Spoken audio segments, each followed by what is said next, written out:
నమస్తే అందరికీ. ఈరోజు మనం చెప్పుకుంటున్నాం లలిత సహస్రనామంలోని 31వ శ్లోకం గురించి. మహాగణేశ నిర్భిన్న విఘ్న యంత్ర ప్రహర్షిత బండాసురేంద్ర నిర్ముక్త శస్త్రప్రశస్త్రవర్షిణి. మహాగణేశ నిర్భిన్న విఘ్న యంత్ర ప్రహర్షిత అంటే ఆ బండాసురుడు విఘ్న యంత్రాలను గణేశుడు నిరోధిస్తూ ఉన్నారన్నమాట. అంటే నిర్వీర్యం చేస్తూ ఉన్నాడు.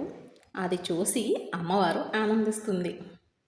ఇంకా బండాసురేంద్ర నిర్ముక్త శస్త్ర ప్రశస్త్ర వర్షిణి అంటే బండాసురుడు ప్రయోగించే అస్త్రాలకు ప్రతిగా అమ్మవారు తన సర్వ అస్త్రాలను వర్షంలా కురిపించారంట. అది ఇంకా అమ్మవారు తన దివ్య శక్తులతో తన అన్ని విఘ్నాలను తొలగించి దేవతలకు ఆనందాన్ని కలిగిస్తారని ఈ నామం అంతిమంగా చెప్పాలనుకుంటున్నా. అంతిమంగా తెలియజేసే మీనింగ్ ఏంటంటే అదనమాట. చెడు మీద ఎప్పుడూ మంచి విజయం సాధిస్తూనే ఉంటుంది. కొంచెం లేట్ అవ్వచ్చు అంతే. ఇంకొక చిన్న విషయం ఏంటంటే చెడు వినకు, చెడు మాట్లాడకు, చెడు చూడకు.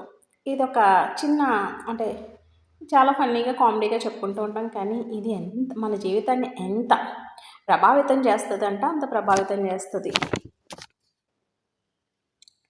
చెడు మనం ఏదైతే వింటామో మన లైఫ్లో అది జరగడానికి 99% ఎక్కువ పాసిబిలిటీ ఉంటుంది. అందుకనే చెడు వినకండి, చెడు మాట్లాడకండి, చెడు చూడకండి వీలైనంత మట్టుకు. ఇంక మన సోషల్ మీడియా చూసుకుంటే మన ఇండియా జనాభా ఎంత మొత్తం 1.476 బిలియన్.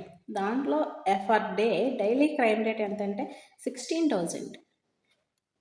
మరి మంచి అంటే గుడ్ థింగ్స్ రేటింగ్ ఎంత అంటే మంచి ఎంతమంది చేస్తున్నారు అని చెప్పేసి అడిగాను నేను జార్జ్ పెట్టింది.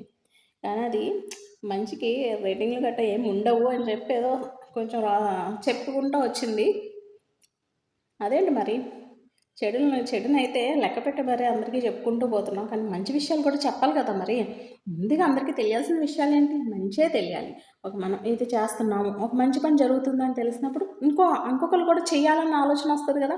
అలా అందరూ చేస్తూ ఉంటే అందరూ చేసేకపోయినా ఒక 10 మందిలో ఒకరికైనా ఒక ఆలోచన వస్తుంది కదా. నేను కూడా చేయాలి, నేను కూడా ఇలా ఉండాలి, నేను కూడా ఇలా బతకాలి అనే ఆలోచన వస్తుందా రాదా? అలాగే చెడు కూడా ఎక్కువ చూస్తూ ఉంటే మనం కూడా ఇలా చేయొచ్చు కదా అని ఆలోచన రావచ్చు కదా. వాడు అలా చేయొచ్చు కదా. భయం లేకుండా పోతుంది కదా. న్యాయస్థానాలు వీటి మీద ఎక్కడ భయం ఉంటుంది? అందుకని క్రైమ్ రేట్ పెరుగుతుంది. అందుకనే చెడు వినొద్దు, చెడు చూడొద్దు, చెడు మాట్లాడొద్దు.